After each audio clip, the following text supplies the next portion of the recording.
Hello, everybody. Welcome to another episode of Generation Gap. My name is Gretchen Fabiani. I'm joined by my co-host, Tom. And I'm Tom Galise, joined by my co-host, Gretchen. Today we're talking about the 1975 classic, One Flew Over the Cuckoo's Nest. One Flew Over the Cuckoo's Nest turns 50 this year. Yeah, that's right. I didn't even think of that. Yeah. We covered Jaws a few episodes ago for another 50th anniversary episode. One Flew Over the Cuckoo's Nest is a film produced by Michael Douglas. Right. And directed by, how do you say his first name? Milos Forman. Yeah. Starring Jack Nicholson and Louise Fletcher, based on the 1962 novel by Ken Kesey. My bad. Yeah. Great novel, by the way, too. So I've never read it. Yeah, it's very good. I first saw this film when I was, I think, entirely too young. I think I was like 13 or 14 when I saw it, and... Oh, that's the same age I was, believe it or not. I was 13, yeah. I was a different 14 than you were then. Yeah, probably, yeah. There's a lot of stuff that I don't think I caught, or that it went over my head at a very young age. This was during my I have to watch all the classics kick, and I just kind of blew through it. That might have been my first Jack Nicholson film, actually. I'm trying to think if this would have been... I think it would have been my first exposure to him at all. Yeah, it might have been my first, too, actually. I don't know. I was 13 when it came out. I saw it at the movie theater, and I was looking forward to it because I'd read the novel, knowing that the film was coming out. And I loved the novel. Totally different. I think I mentioned this to you earlier. The character in the novel is big, red-haired Irishman, curly red hair. So not Jack Nicholson. Yeah, so not Jack Nicholson at all. So when I saw Jack Nicholson, I was like, it's not what I was picturing. But he owned it. He did a great job. I totally forgot about the red-haired giant, you know. So the book is... Yeah, honestly, I need to go back and read the book, which is something I also said about Jaws. But this... I don't know how much Jack Nicholson had done before this. Well, he had actually... This was his 5th Oscar nomination for Best Actor. So really? He had done quite a few. He did Easy Rider. I just wrote it down. Easy Rider. 5 Easy Pieces? 5 Easy Pieces. Yep. The Last Detail, which is criminally forgotten. Yeah. Great film. I never see it anywhere. Chinatown. And Chinatown. Yeah, the year before. So in fact, 5 nominations in 6 years. That's crazy. So yeah, he'd been busy. But this, to me, put him over the top. And then some of those other films I just mentioned, I went and tried to find them after. Oh, okay, but I hadn't seen them first. This was my introduction, really. And he's great. I loved it. I loved him in it. He's fantastic. He is, yeah. And again, he owned that part. Like, he was Randall Patrick McMurphy. Yeah. Even though not at all what I had pictured, from the book. That's part of adaptation. Yeah. So, One Flew Over the Cuckoo's Nest is about a mental hospital in the year 1963-ish. 63. You're right, 63, because they know by the baseball game. Yeah. The mental hospital is run by Nurse Ratched, who's played by Louise Fletcher. She was the head nurse of the hospital and rules over all of its inhabitants with a just manipulative iron fist. She wields so much power unquestioningly that no one bothers to stand up to her they're all so meek until Randall McMurphy walks in. Yeah. And his story is he's not even really supposed to be there. Right. Well, he's either in the book they even said, are you lazy or crazy? Because he was lazy. He wanted to get off. He was on a work detail, and obviously didn't want to be there. So he figured, I'll go to a mental institution and I can just relax and take it easy. He has no idea what's in store for him. Right. Yeah. It's kind of full of a little bit of a who's who in hindsight cast too. Yeah, also a lot of debuts too. As much as people talk about Nicholson and Louise Fletcher for good reason. Right. The cast also includes Danny DeVito, right, Christopher Lloyd, Brad Dourif, Scatman Crothers, and is it Vincent Schiavelli? Yeah. Who I'd seen in a ton of other stuff. Yeah. He's instantly recognizable. Yeah. Because he looked like an inmate. He really did. I've definitely seen him in a lot of other things. Yeah, well, it's funny too, is because Nicholson played the Joker. Yes. Danny DeVito played the Penguin. Yes. And Vincent Schiavelli played, I forget the character name, but he was in another Batman film. Really? Yeah, he played another villain too, yeah. Oh, yeah, he was in Batman Returns. Yeah. Yeah, he was. Yeah. It also is the film debut of Will Sampson, who plays Chief Bromden. Yeah. Who was not originally supposed to be in the film at all. He wasn't an actor until this project. Right. But like you said, how are they going to find a character, an Indian who's that tall, who fits that part? He played it really well. So we already kind of covered our first reactions to this. I came back and rewatched this just to revisit. Yeah. when we picked this for the episode. I had not seen it in the 10-year gap since I first saw it. So coming back and rewatching it, there's a lot of things that I noticed and that I think went over my head when I was younger or that I didn't appreciate. Right. The music is one of them. Oh, you know, it's funny. I was going to mention that. I think it's Jack Nitschke. Okay. Who did it. Because it doesn't really get much credit, but it's throughout the film. And it's background music, but, you know, again, I mentioned this to you earlier, but when I was in school, 13, when I first saw this film, you know, school, to me, especially at the time, was kind of like a mental institution. And I, honest to God, I would go to school every morning, and before I'd walk through the doors, I would, in my head, I would go like this. Dun, dun, dun, dun, dun, dun, dun. That would kind of get me through. That was like medication time. Yeah, that would start me on the way, because I felt like school was like, you know, all my classmates were inmates. The teachers were all Nurse Ratched. Fantastic. You know, there was that whole structure where it's, you know, you do what they tell you. And I was a nonconformist, just like McMurphy. And I really felt a relationship to that character. You know, as I got older, you know, it was less and less. But at the time, it was very pivotal in my life. It was funny, yeah. And the music, like I said, I would hum it in my head because it was so. It's throughout the film. It's very. Again, I don't know if it gets much credit, but it's great. It stuck out. When I was watching it and hearing the opening credits, my first thought was, "Oh, this is unpleasant." Like, yeah. Oh, yeah, because they also have that sort of Indian theme that they revisit at the end. It's just like that. I can't even impersonate it, but when you hear it, you'll know it. It's at the end as Chief escapes. Spoilers. Oh yeah. You know, for a film that's 50 years old, but. Oh yeah. And in the very beginning, when the credits come up, it's got that same sort of music, which is sort of wistful. It's very melancholy. It's different. It's definitely not like an orchestral score like we're used to hearing. Yeah, it sounds to me like an Indian, almost a mournful type of Indian burial song. Honestly, like while we're talking about the cast, like as much as we praise Nicholson's performance, obviously deservedly so. All those bit parts and bit actors that we talked about, everyone in this film was phenomenal. They really were, and almost unrecognizable. Yeah, and some were actual mental patients or. That are just residents there, yeah. Not the featured ones. No, but you're right. I mean, Danny DeVito, everyone knows him from Taxi, but I didn't know. He really seems like I hate to say it, but he really seems like a mental patient in the film. He's very subtle performance. He's very good. He's also very he has none of the typical characteristics that we associate like Danny DeVito performances with. Oh yeah, none at all. So everything, and none that we even associate with, you know, again, mental patients. Like he's very low key, sort of, you know, subtle. Like sometimes he'll just say yes. The way he just says yes almost just seems completely disconnected. Well, they talk too about, like in the film itself, they talk about the difference between people who are committed and people who are there of their own free will. That's a really big part. And yeah, that's a big deal. In the book and the film, yeah. I think too, it's important to bring up that this film was made in the 1970s. The book was written in the 1960s. Yeah.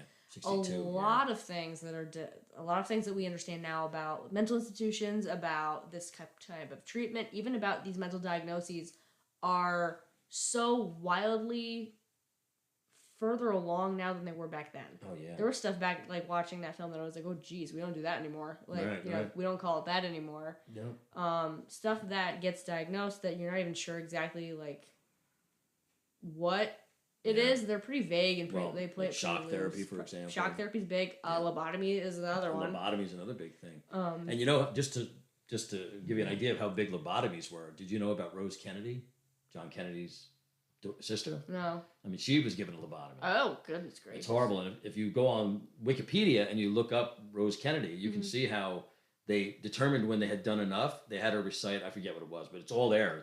It's all printed out what she was saying. It was like a poem. And when she couldn't recite it anymore, they figured that was enough. We've done enough. Yeah, and she lived a long life as basically an invalid. That's terrifying. Yeah. And you know why? Because she was called the Wild Rose. They were afraid she was going to be a smear against the Kennedy name. And they all had political ambitions, so we better shut her up. And that's what they did. Horrible. But that was the treatment back then. It's crazy. Yeah. And it's crazy. That's living memory. Oh, yeah. Oh, exactly. I know. And I don't know when she died, but it was, she lived a long life, like I said. So, yeah, and to think that was commonplace. And again, it was used for people who had criminal tendencies or promiscuity was a big issue because Rose was, and again, Kennedy family, you can't have a promiscuous daughter. Right, Gotcha. Yeah, that's the other thing, too, that's changed. Looking back at this film, we talked a little bit about this before we started.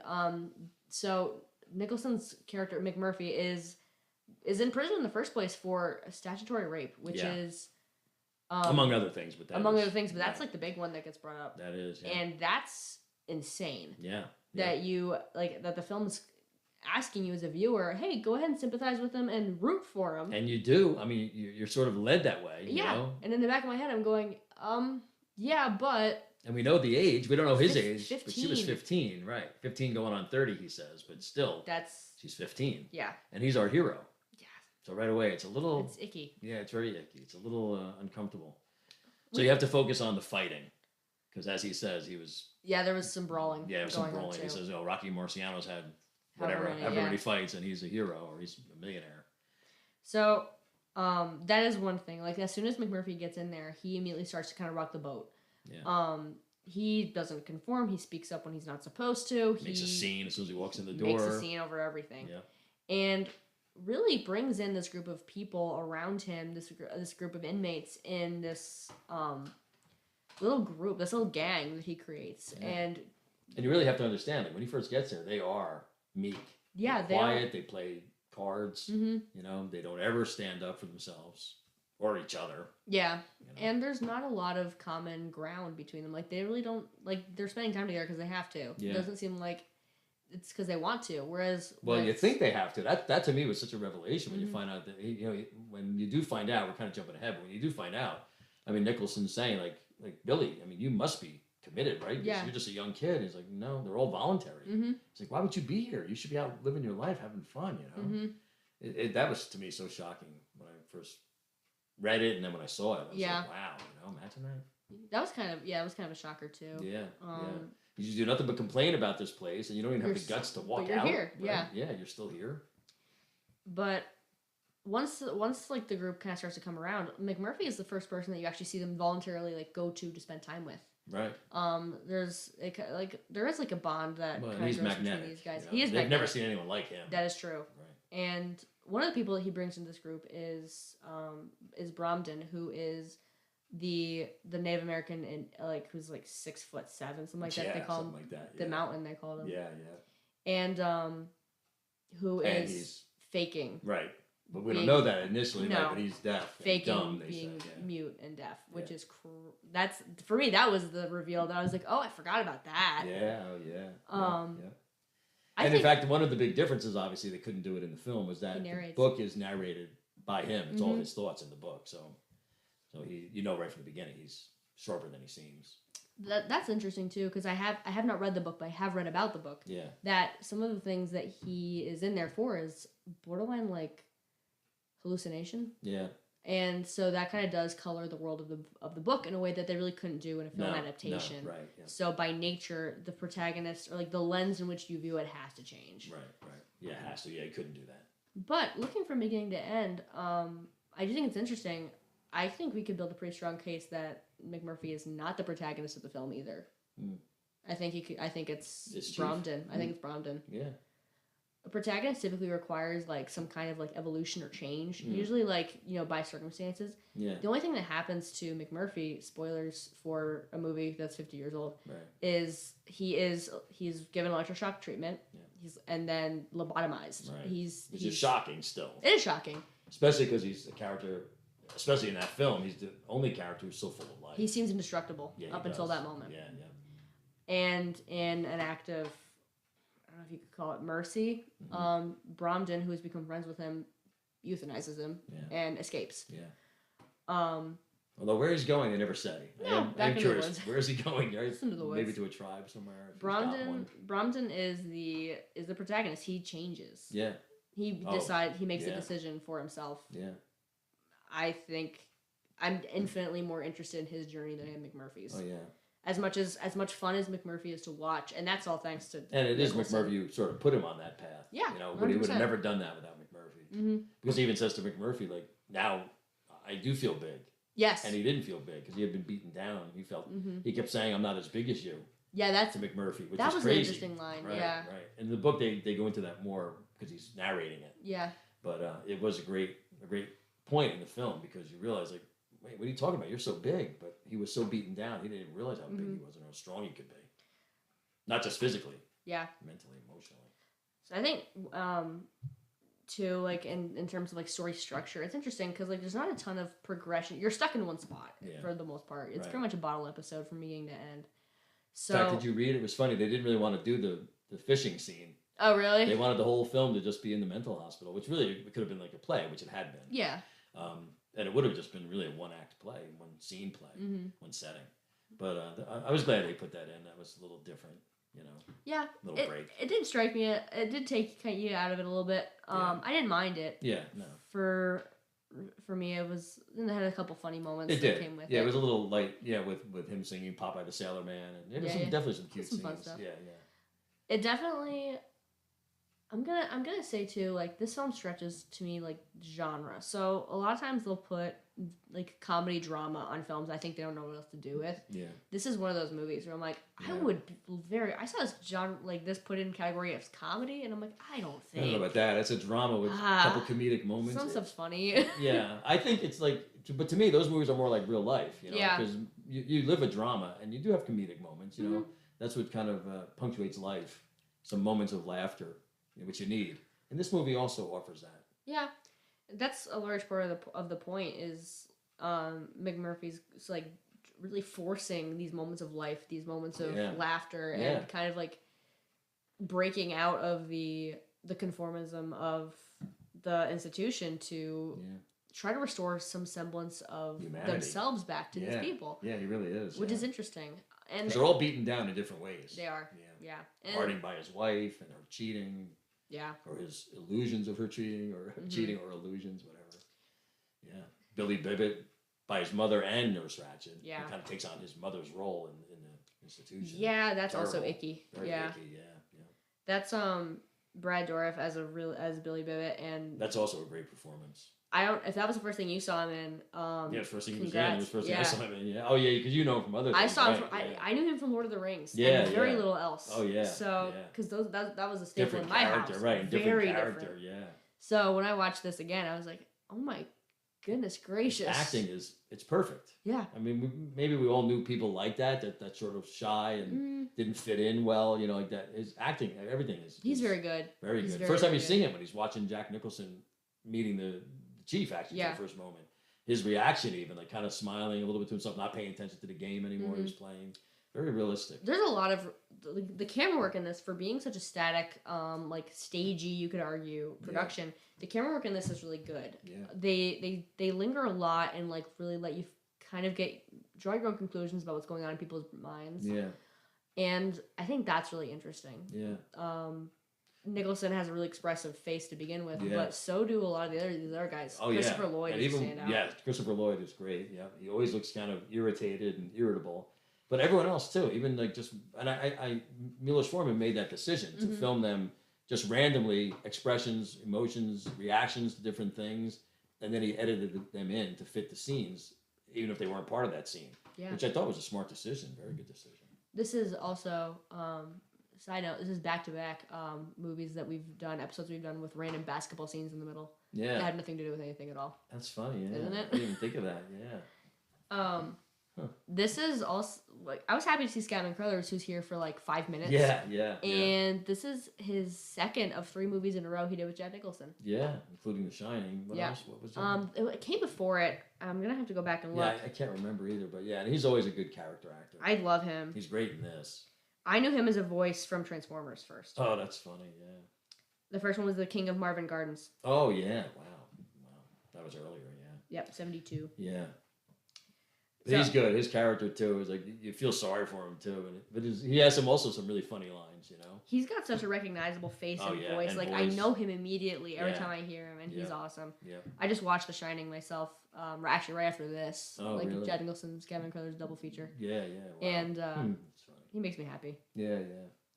In terms, we do have to talk about Louise Fletcher. Yeah. She's awesome. Great, yeah. I hate her. No, I know. Whole movie. Well, yeah, you have to, right? How could you not? Everyone does. I've seen and she softened it a little, like I said. In the novel, she's even worse. In the movie, is like, we as a culture, we love villains. Like, we just like bad guys a lot because they're fun. And she's always on that villains list. And she is, and she's high up. Yeah. Which is crazy. Yeah. Like, she's up there with, like, Darth Vader and some of the heavy hitters. Yeah. And she's just a nurse. Yeah. and she's awful. She is, I know. And usually, you know what it is? She's got it's manipulation. But also her eyes, very cold. She just has that cold look. And even when she smiles at certain scenes, there's certain scenes where they show her smiling at something that's not something you'd smile at. You know what I mean? Like, she takes pleasure in people's pain. The war that's between her and McMurphy in this is really interesting to watch because McMurphy he's indestructible. Yeah.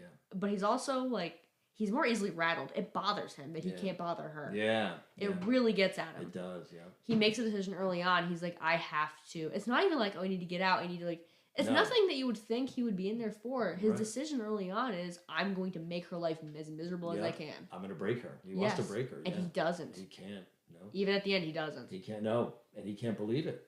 That's why he could escape. And he does a couple of times, and he comes back because that's his pursuit, is to bring her to her knees. You know? And it never works. No. And I think that's the worst part, is she wins. Yeah, she does. Depending on how you look at it. And in the book, again, they go into it more, but she is the big machine. You know, it's all about, whether it's government or hospitals, it's all institutions, you know. And he's one guy fighting for the rest against the institution, you know. Yeah. And you're not going to win, you know.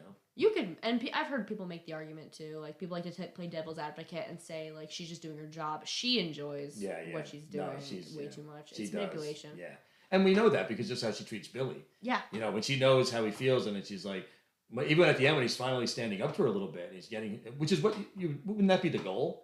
Like, to get him to stand up for himself and become more of a man. Especially if he's there voluntarily. Right. Exactly. Right. Exactly. And then when she sees that, right away she says, she's subjugated him. Well, I wonder how your mother's going to feel about this. Awful. And right away you see him that's it. That whole tough veneer is gone. Well, then he starts stuttering immediately. You don't have to tell my mother. And she's like, well, your mother and I are old friends. I'm going to have to tell her. And she knows that's his Achilles' heel. She knows she's going to destroy him. And again, spoilers for a movie that's half a century old, he ends up killing himself. Yeah, horribly. Directly after. Because of that. Specifically because of that. And that's when Jack Nicholson loses it. Snaps. And you know what? I'll tell you one other thing I loved. I quote it because it's burned in my memory. In the book, again, Chief Bromden is narrating the book. And at that moment, when he starts to go after Nurse Ratched, Chief Bromden, who's big, says, I wanted to stop him. I knew it was going to happen. He was going after the big nurse. He was going to kill her. And I wanted to stop him. And then he says, but neither I nor the half score of men on the floor could stop him, because we were the ones who kept him going. We were the ones who made him this. And it even says, we're the ones who kept him going long after the electrodes had burned out any semblance of man in him. He was doing it for us, really. That's crazy. And when I read that in the book, I was like, wow, that's a great point. Like, you know, that made him sort of a hero too, because he was doing it for them. At least in the book, they made it more clear, you know. Yeah, I think in the film too, like, what's interesting to me is right before that, McMurphy has the window for escape. Yeah. Oh, yeah. He's right there. Keys in his hand. He's right there. Yeah. He could go. He could make a break for it. The girls are out there calling for him. Yeah. The decision that he stays behind because he cares enough about these people. He cares enough about Billy that he's angry about this, because he's mad before Billy even kills himself. And his look on his face, right, when that happens, he's just staring at her, like, fixated like an animal. Yeah, that's looking at its prey. That's The Shining face. Yes. That's yeah, even better, I thought. If he had done that in The Shining, I think would have been a little better. But in the way he jumps on her and throttles her. Yeah. And it's scary to watch, because it's I always think that human on human, like something like that, is significantly scarier than a film like Alien or anything like that, because we do that. We're capable of that. We do that. Not only that, I think it's scarier than a gun or a knife or a sword, because it's hands. He's got his hands on her throat. Yeah. Not that he's enjoying it. You don't see him having pleasure from it, but he wants to. Yeah. He wants to take that life physically from her with his hands. Yeah. That's rage. Scary. Yeah, that's rage. Scary. Yeah. And by the way, you know what's so funny? I was going to bring this up. That scene, as powerful as that scene is, and as powerful as that whole film is, that scene contains one of the biggest bloopers. His hat comes off. It's the biggest blooper in film history for me, anyway, because it's such a pivotal scene. And once you see that, you cannot unsee it. You mentioned that before I watched it. And did you notice? I did. Yeah, because he's strangling her, and he's got his hat on, and then the next scene from behind, you see the hat on the floor next to her face, and you see his bald spot on his head. Oof. So it's very clear. Then the next scene is shown from her angle, and you see his hat back down right above his eyebrows. I'm like, wait, Wait, his hat was just off. Did he actually stop and put his hat back on while he's strangling her? It doesn't take me out of it. No, it doesn't. Yeah, but because the editing is good and the pacing is good. Yeah, but a Best Picture winner, like a great film, great director. No one caught that? Accidents happen. I know, it's crazy to me. So anyone who's listening, if you hadn't seen that, watch that scene again, and you'll be like, and then you'll never be able to unsee it. It's just so glaring once you see it. So, I went back and looked at the filmography of Foreman, our director here. Yeah. Apart from this one, you may know him from Hair, the musical. Yeah, which is a great. Also, I really love that film too. Ragtime. Yeah, another great one. Amadeus. Yeah. And The People versus Larry Flint. Those are the ones I knew him from. Yeah. This feels like it's kind of like an odd one out in his filmography. Yeah, it is. Yeah, well, you know what? I think also because he came from a communist country, and I think he lost his parents. Czechoslovakia. Yeah, he lost his parents to the Nazis, I'm pretty sure. And so I think this film sort of hit home to him for a reason, you know? Like, you can see some, and he's talked about it too, some of the parallels between... Interesting. Yeah. Between the machine, you know, and how it can just destroy you, you know? There's a lot in this film about that, like, we can draw parallels to the 60s when it was first written, because that was like a major era of conformity. Right. And the 70s, which was an era that was full of people who were breaking out of it. Right. So, really, it fits perfectly in that narrative. Where you have this regime that you have your hero who is trying to bust down the door of it. One thing that's interesting too, we talked about this a little bit beforehand, is the shape of the protagonist in the 1970s looks very different from the way it does even 10 years later. Yeah. Jack Nicholson's R.P. McMurphy is not a nice guy. No. I don't want to like him at all. Yeah, I know, and it's so funny because again, if it had been a different actor, you may not have liked him. Yeah. You know what I mean? But Jack Nicholson is likable. His grin. He's always magnetic. Yeah, he is. He's charming. But the character himself, not Awful. A good guy at all. No. Yeah. Nothing really redeeming. Except that he's fighting against the system and he cares about those people. Yeah. And again, that's what happens. That was the decade of the anti-hero. Mm-hmm. And so you only had to be better than the worst person, which is a low bar. And he is better than Nurse Ratched, so he's sort of the hero. By nature, yeah. And he's also the only one standing up against her. Right, right. And the fact that they're like little timid animals, they need some big bad wolf to kind of stand up for them. And he comes onto the scene. And he has a lot of, even just like really like lighthearted moments that humanize him. Yeah, the baseball scene is great. Basketball? Yeah. Wasn't it baseball when he's watching? No. Oh, you're talking about the game. When there's no game, he's imagining it all, and everyone's supposed to slowly come out of the showers or wherever they were to watch him faking a broadcast of a baseball game. That was a great scene. So for people who maybe have not just watched the film, there's an extended sequence where the World Series is on, and Jack Nicholson's character really wants to watch it, and he tries to get a vote up from all of the inmates, all the other inmates. Also, great scene. It is a really good one. It is. Yeah. And as they vote, and Nurse Ratched still gives them, no, you can't, due to my reasons. And also you don't have enough votes. Remember, then he gets the chief to raise his hands. You know? And that was great too, because the chief, people are like, chief doesn't, he doesn't even understand what you're saying.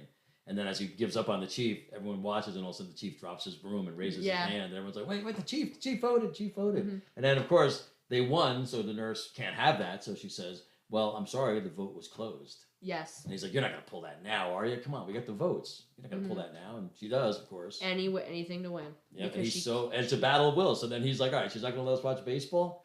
I'm going to pretend we're watching baseball. And it's a great scene. Yeah. And everyone comes out. All the images come out, and they're watching a blank screen. And they all start cheering as if they're watching the World Series. It's a great scene. They're all really good. And, like, there is genuine chemistry between those actors. They work well together. Oh yeah. Some of them did work well together. Like anyway. And some were real friends, like Nicholson and DeVito, both from New Jersey, knew each other. I think when they were younger. Well, Christopher Lloyd and DeVito both knew each other from Taxi too. Right. They both started on that together. Exactly. Yeah. So there is a lot of connection. These people. This is a good group, and they gel. They gel. Yeah. And even the ones that don't. Like, it's almost... You still feel it. It's almost intentional. Right, right. Oh, yeah, if they didn't gel, right. People, that's the way it works in a group of people. Yeah. Very, very good acting. And sad to note, I don't know if you knew this too, but Harding, played by William Redfield, he had been diagnosed with leukemia. I think I did hear that. Yeah, he died shortly after, months after the film was done. Yeah, but he knew he was dying at the time. which is pretty sad. Because I think his role was supposed to be bigger, but he was having such a hard time with what he had. And he was great. I mean, another great character. Fantastic. It was probably the biggest role of his life, and I always think that's so sad because he's been in some films. He was in Death Wish. He was in some other films, very small part. Yeah. He's the guy who calls Charles Bronson a bleeding heart liberal. Oh. Yeah. Which is very funny because what he becomes. But I haven't seen that in a while. Yeah, not big parts at all. This was probably his biggest part. And how sad, right? Like, you get this big role and you're dying of leukemia. Very sad. There were so many scenes, though, where, like, again, the fake baseball game, the basketball scene was great. The game against the guards, great scene. And then when they escape and go fishing. I mean, the movie has a lot of great moments. Yeah. It is memorable, and that's like, I think it's one of those movies that kind of sits in your brain. Yeah. Which I think the 70s were really good at. I think a lot of these films that, like we talked about Jaws, and then which is the same year. Right. This is on almost 180 in the same year. Of Jaws is fun, and you really enjoy it, and it's a blast. Yeah. But I don't think that movie sits in your brain as much as this one does. No. I sat and I thought about this one for a while. Yeah. Like I said, it really had a major influence on me, being 13 when I first saw it. And now, see, this one passed over me pretty quick. Like, this was like, washed off of me pretty fast. Could be more of a guy's film. We did mention that before. It's definitely male-centered. We did briefly discuss. We talked about the girls. I mean, the only girls in it are either prostitutes or the nurse, and then the other nurse who's really a non-entity at all, Nurse Bilbo. We did briefly discuss the 1970s were certainly a decade for the machoism, like the male dominated cinema, which you can argue in the 80s it carried over pretty well. You can even argue it's still prevalent on screens today.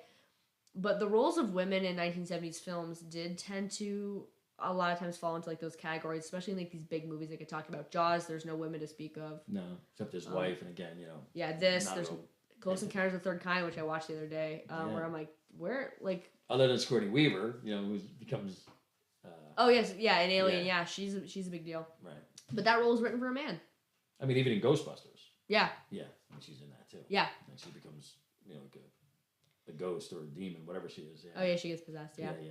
But it is. There were roles. They had to have roles, but not like they had later. Yeah, it's interesting. Yeah. And this is very much a guy's movie, but it's also like it's a setting. Yeah. So also in the queue that we're gonna be talking about pretty soon. Spoilers for everybody ahead. We're looking at talking about 12 Angry Men, which is a movie with 0 women in it at all. Right. It's all 12 angry white men, really. Yeah. And again, like you gotta look at the time, you gotta look at the location and kind of contextualize where this is coming from, when and why. Yeah. Cuckoo's Nest, it's written in 62. Written in the 60s. And written by a man who worked in the Oregon mental institution. So and mental, like in that case, like the institution would be like all men. Yeah. And the women who run it, the nurse that runs it. Right. You could make an argument that's like, kind of like a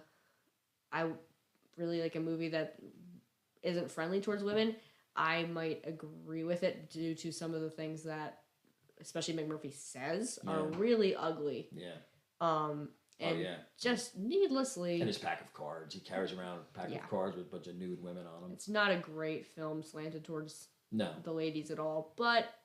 And I don't know what's your perspective. From my perspective, it almost seems incidental. Like, I don't really, we talked about it, but I don't even really focus on that because his character is so dynamic. No, that stuck out for me. Like, I was like, oh, this guy's gross. Yeah. This guy's just gross.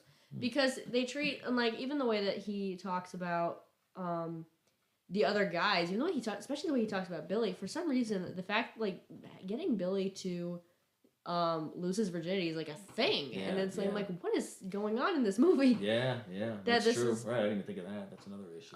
And then he becomes a man, and everyone's cheering him. They don't really talk. They don't care about the women at all who are involved in this transaction because that's what they act like. It is. She's a prostitute, right? And I'm like, listen, guys, this is wild. and the whole point is that's what changes Billy. Yes. That's what makes him a man. Which is another relatively hopefully outdated concept that I want to say movies and culture is growing away from. I don't know how it touched on you as a guy, but I know for me, I was like, these guys are all disgusting. Like, I'm disgusted. especially the way they all ganged up on him and like forced him into it. I'm like, this is gross and weird. And it's funny too because at the end, that's what she also says too. She says, he's scared now because of the big nurse, and because he's going to tell his mom. Yeah. And so even there, women are portrayed as sort of monsters. Billy's got a problem with women. Yeah, he's got an issue with his mom too, another big issue. And then he says, well, they made me. Yeah. Remember? And she says, who made you? Who made you? And she knows who it is. Mm-hmm. And then he stutters horribly, McMurphy. And that's it, and then they're all like, you ratted him out, Mm-hmm. I got honestly, like, I had a brief thought during that sequence from Billy Bibbit and Norman Bates should have shared a room. Yeah. A lot of mommy issues. Yeah, a lot of mommy issues there. That's a good point, for sure.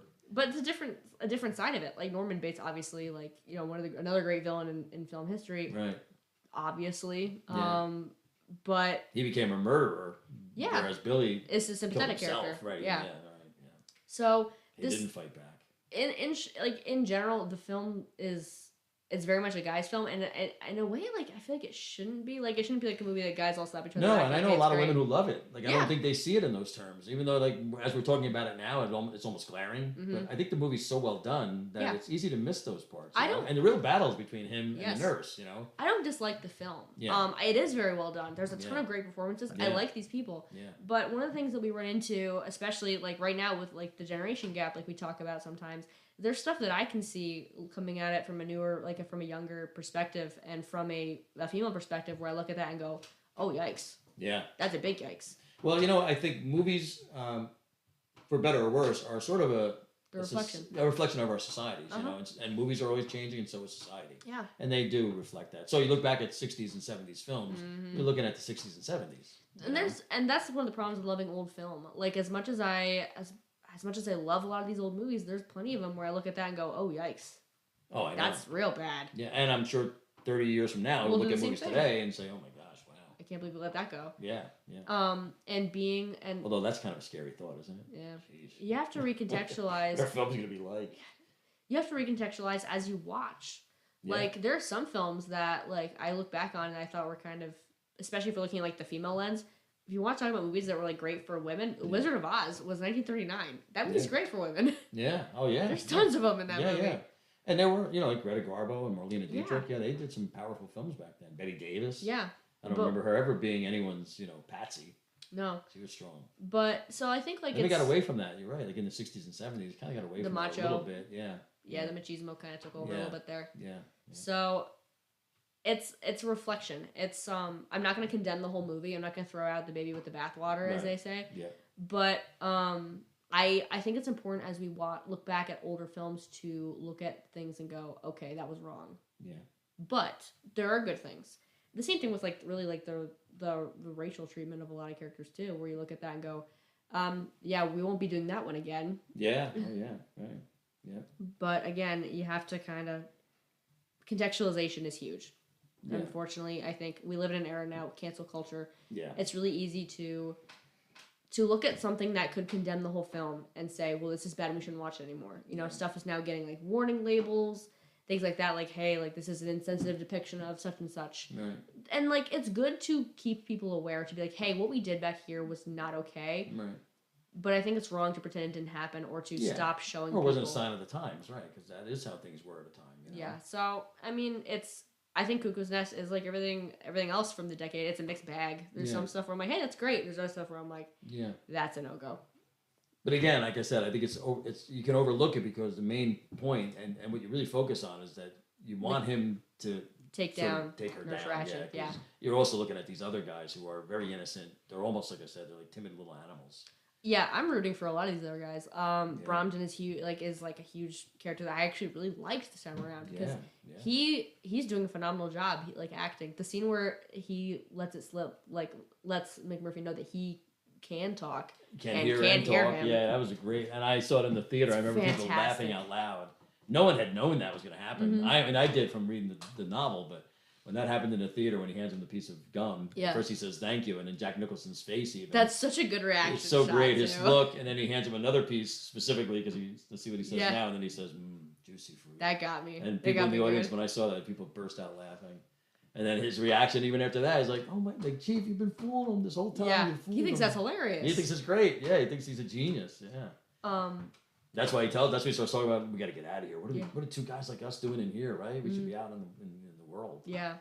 So one of my favorite things about the movie is there's like, it's a relatively early sequence, and it's kind of the whole movie in a nutshell. When McMurphy says, he's like, I'm going to pick up this sink, and I'm going to throw it out the window, we're going to escape. Yeah. And he can't do it. Right. And he pulls at it. He knows he can. He knows he can. Right. And he pulls at it, and he pulls at it, and he pulls at it, and makes the face that I make. And everyone laughs because they all bet against him. Yes. You know? And then he stands up, and he looks at the other guys, he goes, at least I tried. That's the whole point of the film.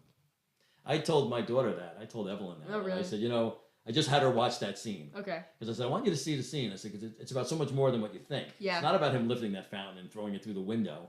It's about trying. Mm-hmm. He's the only one in that theater. He's the only one in that film, in that institution. Who's trying. Mm-hmm. Like, you guys are all you're all not even, and I don't even think at that point he even knew they were there voluntarily. No. And then when he finds that out, he's like, are you kidding me? Why are you still here? Yeah, why are you still here? You complain all the time. You don't have the guts to walk out. Mm-hmm. I said that earlier, but it's true. And he's going to try. I'm going to try at least. That's what he says. At least I tried. And I think, too, it's interesting because he fails, and he knows Yeah, exactly. It's but impossible. Later in that film, Brompton picks it up and throws it out the window. He does. And he succeeds where McMurphy, the guy he thought was bigger than him, failed. Yeah. There's a lot of this that's kind of like Brompton growing into his own size. Like, right. His own personality, his own strength. He mentions, like, his father was a big man. Right. And they burned it out of him. Yeah. They made him small. And he views himself as small, too. And that's something that I wish the film had taken more time to talk about. Because I'm sure the book really emphasizes that because, again, it's told by Brompton. But in the movie, I don't know if that even hits home for a lot of people, but it's a really important scene. That stuck out to me a lot. I was like, this is important. It's so funny because I meant to check the time of the film, but I'm assuming it's about 2 hours. I don't think it's very long. It's a little bit over. Yeah. Is it a little over? I watched it. But even as we're talking about it, there are so many great scenes, so many pivotal scenes. Mm-hmm. Like each one of those scenes. Like, again, I forgot to even mention the whole fountain. Yeah. And that's such an important scene. That's the whole point of the film. Me, right. Yeah. And then the party, at the end, with yeah. all the inmates having that party. That's a great scene. Also, it's really just not much. Slow down in the film. No. It's really, once it starts, it just moves. It's a weird movie because, like, there's no set pieces. Like, it's not like a blockbuster where you're okay, we're at the climax of the film. Right. Like, you can't really get a feeling for the pacing. It's like stuff is just kind of happening and it's a slow build. And aside from the fishing trip, it's really all there. In one building, it's all there, And but it never feels like that, really. Even when they haul McMurphy away and do, like, the electroshock therapy, which doesn't work on him, which is interesting. Like, does it ever? I don't know. Does it ever work? Like, I wonder. I haven't done a ton of research. Yeah. I'm curious what the effects were. I know that, like, the hospital that they filmed in, like, was also like they did that there. Yeah. Like, it was like a Oregon State Mental Institution or whatever. Yeah. That sequence and then, like, the lobotomy sequence later, I guess, like, it was pretty well researched. Like, well, again, Ken Kesey wrote the novel, and he probably was there for that at his hospital. Do you know if he was happy with the film? No, he didn't like the film. He didn't like Jack Nicholson, which is shocking to me. I don't know if he changed his mind. I know, but in the film he didn't. I think maybe because he had written him as a big Irishman, with red curly hair. I think that's a little shocking, to see Jack Nicholson playing the part. But as far as I know, I didn't read anything about him ever coming around to the performance. I don't know if he ever even watched it. Yeah. I always wonder. I always question that when people say, even actors, when they say, I never watched my own films. Like, really? Like, and a novelist who gets a film made on his novel says, I never watched it. Really? I think Not even curious? Nicholson does watch his own movies. Yeah, well, that's honest. I think most people do. I think they're lying. I just don't believe them when they say, I never watched my own films. Like, really? But what's funny? Ken Kesey also wrote another novel that became a film, which I loved, which was originally called Never Give an Inch, I think it was the original title. And then it was called Sometimes a Great Notion, which starred Paul Newman and Henry Fonda. Oh, really? Yeah. And a small film, like not small, but not well known. I've never heard of it. Yeah, and it's a great film. And it's also got Michael Sarrazin. I forget who else was in it, but great story about a family that just they don't want to join the union. And they're also in Oregon. And the family doesn't want to join the union, and the union's cracking down because they're the Stamper family. That's their name. And they've worked for, forever. And now the union comes and they're forcing them to join it. And they're like, well, no, so you're going to tell us when we have to work and when we have to stop. And no, we've never done that. And Henry Fonda has a good speech where he tells them, we work these days. Sundays we go to church. These days we do this. And He liked taking on authority, you know, whatever form it came in, whether it was a hospital head nurse or whether it was a union leader saying you got to join the union. You know, he was definitely a character, Ken Kesey, and he was definitely anti-authoritarian. I'm gonna guess he was also from Oregon. I'm assuming because both of those films are set there, yeah, and so I'm sure it's from real experience. It's like Stephen King with the main thing. Yeah, exactly.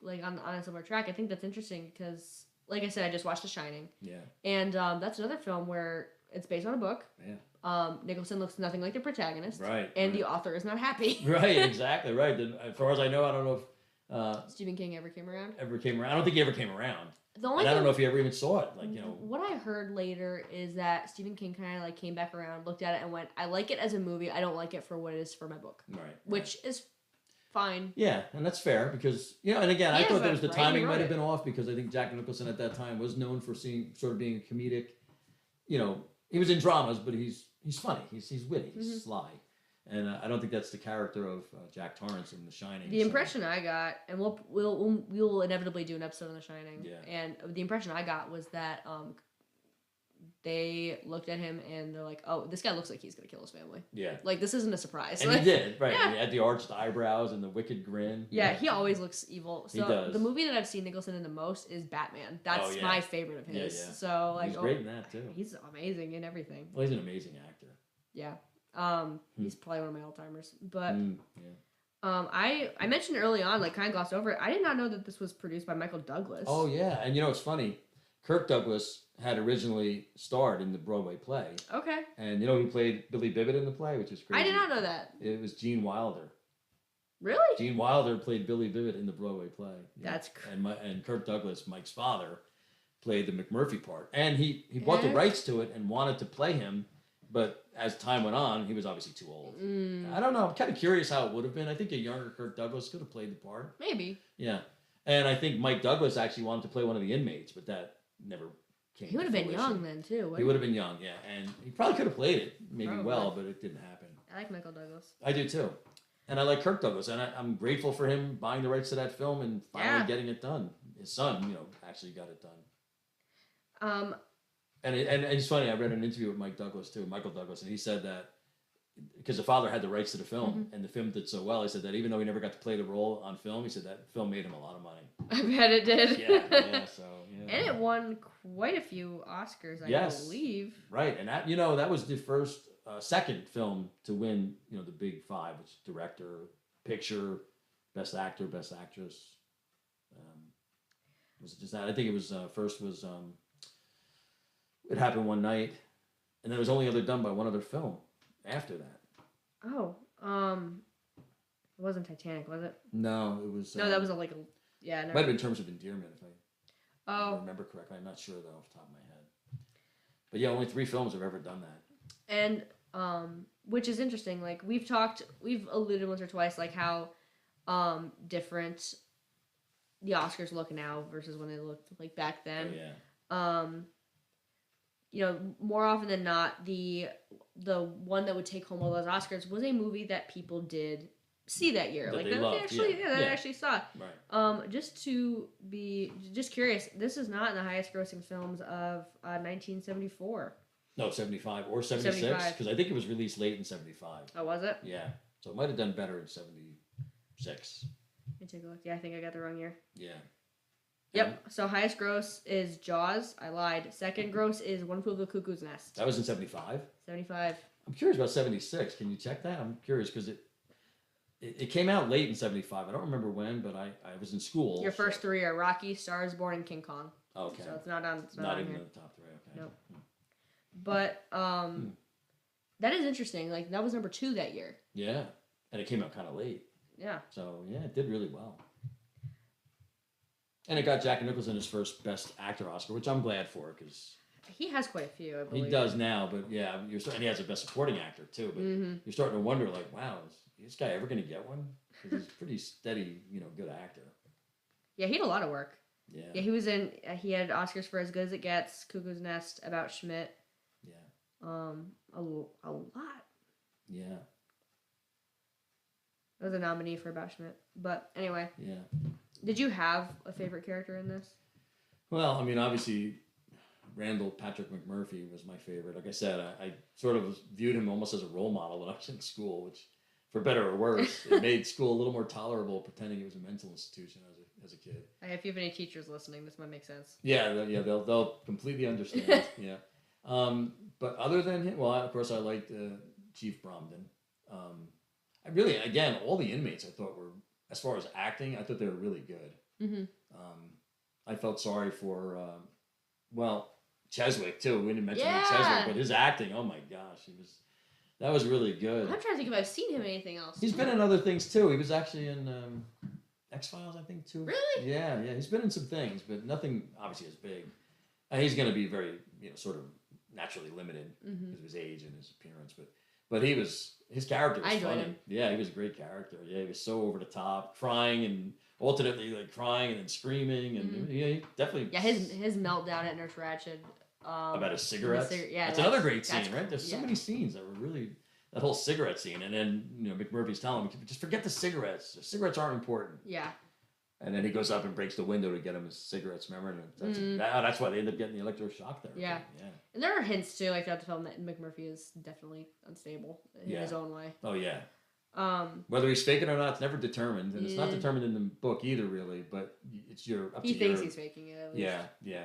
And you can see how and why, and he does seem sort of lazy. In terms of performance, I definitely like McMurphy is like Nicholson is a giant. He's a titan. He always has been. Yeah. In terms of like genuinely just favorite character, for just favorite like person I just liked hanging out with. Yeah. I liked Bromden. I liked Billy. Like I just felt terrible. I know. And I forgot from the last time I watched it that he did kill himself. Yeah. And that such a tragic character. Made me very sad. Yeah.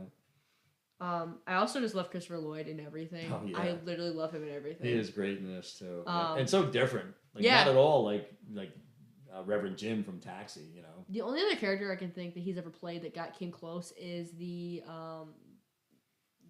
he's the Klingon captain of that warbird in Star Trek 3. Oh, okay, yeah. And if you're not a Trekkie, that means nothing to you. No, it doesn't, but. But yeah, he's had a pretty good career, and obviously, yeah.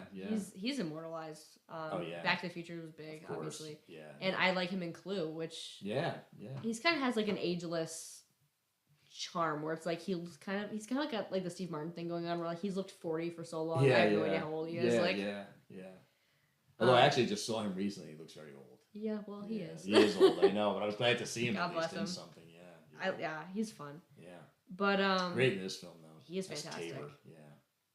He's also what's so funny, a little scene that he does at the end when Chief Bromden escapes. Yes. And Tabor, Christopher Lloyd, doesn't know it's Chief Bromden. You're assuming he thinks it's McMurphy. Yeah. And he starts to yell real loud. Do you remember that? And all of a sudden he just gets really serious right away. Like that looks like such a crazy feature. That's great. Fun. It was great though. Yeah, I laughed out loud when I saw that. And if you don't know what I'm talking about, when you watch the film, you'll see it and you'll laugh. Yeah, it's funny. Do you have a favorite sequence, like a favorite scene that you'd say? I think you said it earlier, that whole sequence with him trying to lift up that fountain, because I think that was a great metaphor for the entire film. I thought that was a great scene. And there are so many great scenes. Yeah. We hit on a few of them today, and probably not even all of them, because there really are a lot of great scenes. I liked that one. I also like the basketball scene because I like basketball. Oh, yeah. And there's something really endearing about watching utilize the fact that Bromden can dunk. Like, and his progression. Yes. I love that. When they try to get him to first he starts to shoot, and then he just walks back and forth very serious, and all of a sudden he starts like skipping almost. Like, all of a sudden he's so happy. The way that they shoot that, I think, is very funny. Yeah. And it's a good... It's a great sequence. Yeah. And then they're all happy afterwards. They're all in the shower or the tub or whatever, the big pool. Everyone's chilling. Yeah, it's a fun sequence. Great sequence, yeah. That's great. The other... Yeah, there's a lot of scenes in this film. It almost reminds me of...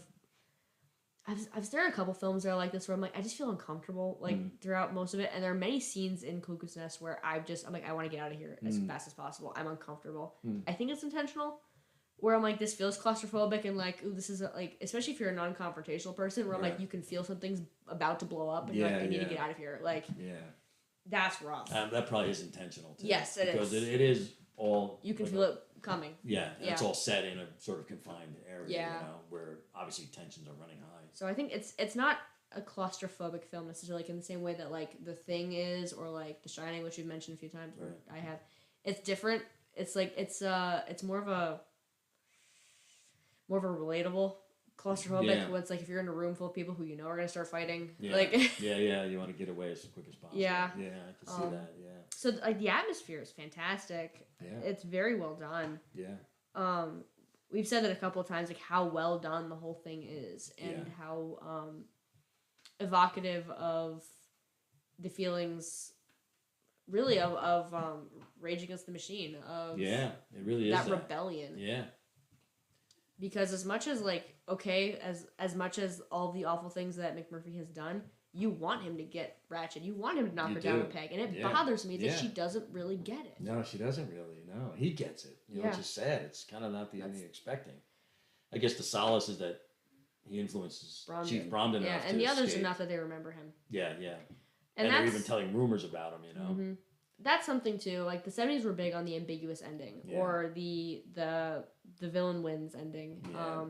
We alluded to Chinatown, which has a very similar kind of style, where it's like, hey, this was all for nothing type deal. Right. Yeah. But that's, in a way, that's true to life. It is. I know. As disappointing as it is to movie fans, it is real life. Yeah. You know. We like movies because it's closure. Right. But in the occasional film where you get closure, but it's not the one that you want. Yeah. I admire movies like that. I have, but sometimes I walk away feeling mad. Yeah. And disappointed. But then on reflection, I'm like, well, you know what? It's kind of realistic. You know. To kick off like these podcasts, we did Casablanca, which is one of those like movie endings that people argue about all the time. Right. Same thing. If a film, I think, delivers to you on closure thematically, it's almost worth it, even if it's not the ending that you want. Yeah. And that's a good example. Because people wanted sort of different endings, but you can understand on reflection, that was really the only ending. And even in this one, the right ending. Like, what is Endgame for McMurphy? Like, if he breaks Ratchet, what does that look like? If he strangles her to death, what does that mean for the rest of his life? Nothing, right? You throw it all away. Institution again. Yeah. You know, or worse. Even back to the work for him. Like, what was the goal? Potentially the death sentence, depending. Yeah. Well, if he kills her, sure. Yeah. There's a lot to unpack in terms of like what his goal was, and it really leaves it open. Again, you don't even know where Chief is going at the end. Where's he gonna go? Like, you know, he's been in there for a while. Just out. Yeah, out, and that's, I guess, enough. You know. So I think in a way, McMurphy more serves as an object lesson for like the protagonist and for the reader. Yeah. Like, hey, what he believed in may have been like right technically, like what he was trying to do was right. Yeah. But there's a right way and a wrong way to do it, and like. Sometimes you destroy yourself burning out so bright, really. Right. Yeah. So. But that's what sort of made him a hero, again, because he was trying to teach a lesson to those who couldn't do it for themselves. Yeah. You know? Definitely not a cut and dry. Like. No. Which, again, we talked a couple times, like, the 70s being, like, a big era for the anti-hero. The 70s were big on those. Like, you don't know, really, if you can call this guy a hero or not. Right. But they're who you're watching. Yeah. But it's funny. You almost feel like he's a hero. Yeah. And then at the end, you're like, well, I don't know why, though. But he feels heroic, right? Only, again, sometimes our heroes are judged against who they're fighting against. They're worse. We had the same thing last week. Or last time we got here, we talked about Angels with Dirty Faces. Right. I really can't say for sure if the protagonist of that was a hero either. No, right. He did a good heroic thing at the end. Right? Sort of, right?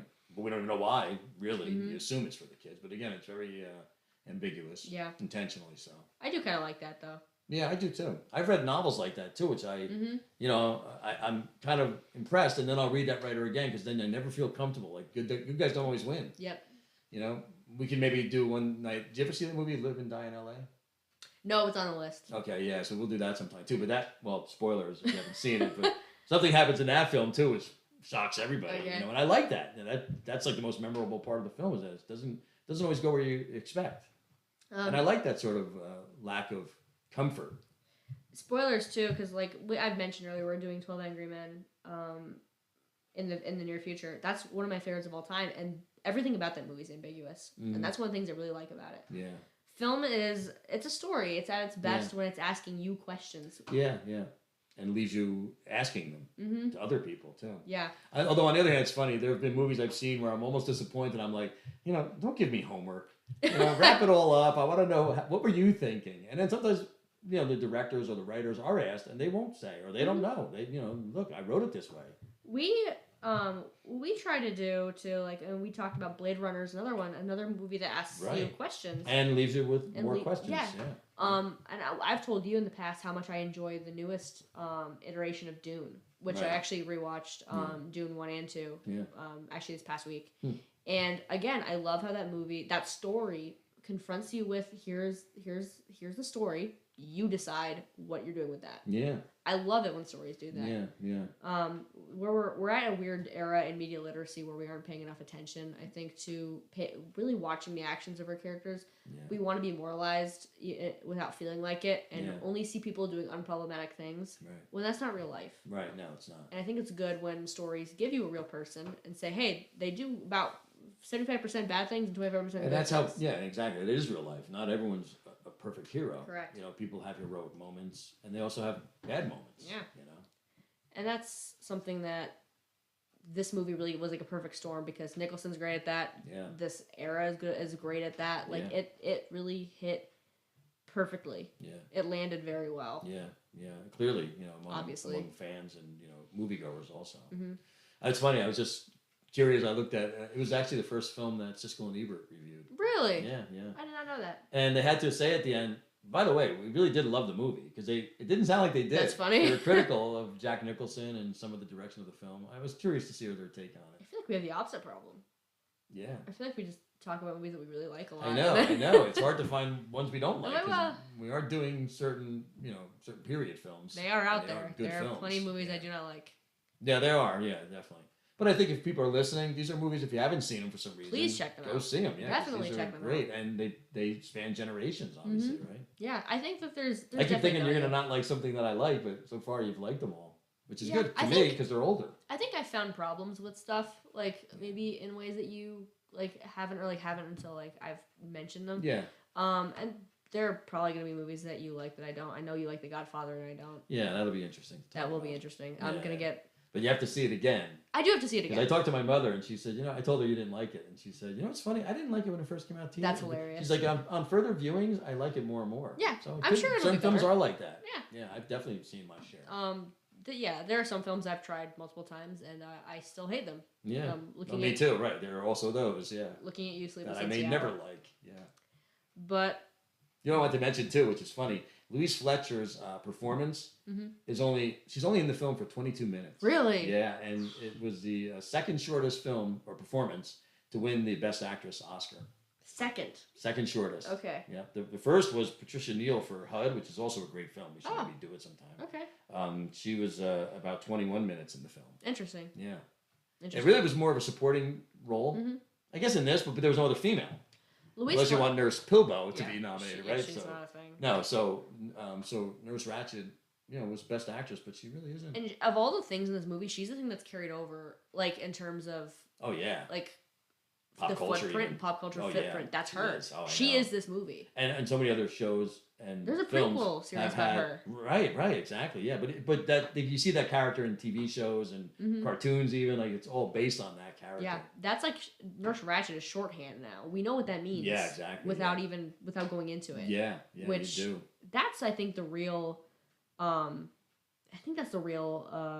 stamp of how well movies stood the test of time. If you can say something from a movie, if you can give a name and people know exactly what you're talking about. Again, different generations know. That's pretty impressive. Yeah, definitely.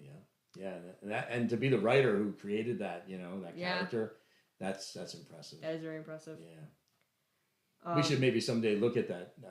Sometimes a Great Notion, whatever title it's under now. I'm not sure. It's had 2 different titles. We'll put that on the list. Paul Newman. Yeah, it's a. You know what I think we should do? If people are interested, they could say this too. Pick out some sort of unknown gems. Oh, definitely. Maybe you do 2 or 3, and I'll do 2 or 3 or whatever. Films that aren't really well known that you really loved. Yeah. And I there's almost too many, so we might have to do a couple episodes of that. But I think it's fun just to kind of point people in directions of. I'm always looking for films to watch. Yeah, I know. I'm always looking for stuff too, and that goes for you guys too. Listening, if you have anything you really want us to talk about, or just want us to check out, go ahead and leave a comment and let us know. Yeah, even if you're curious about our perspectives. Yeah, because there's a lot of stuff. As much as I watch, there's plenty of stuff I haven't seen yet. You're right. Same with me. Yeah. So I'm always anxious to find the next treasure. Yeah, me too. There's a lot of stuff. Always looking. Yeah. And hopefully, honestly, some of the new stuff. like stuff coming out now, I'm hoping is gonna kind of scratch that itch too. I hope so too. My sisters and I are planning on going to see Caught Stealing in a couple of weeks. Oh yeah. So I'll let you know how that is. Okay. Yeah. I hope it's good. I hope so too. I hope you just don't know anymore. But thank you guys so much for going ahead and giving us a listen. If you liked it, go ahead and follow along. We'll be back with another episode in a couple of weeks. Yeah. You already have a little bit of a sneak preview of what that's going to be like. Yeah. Leave us a comment if you want. We'd really appreciate it. And strap in and join us for the next time.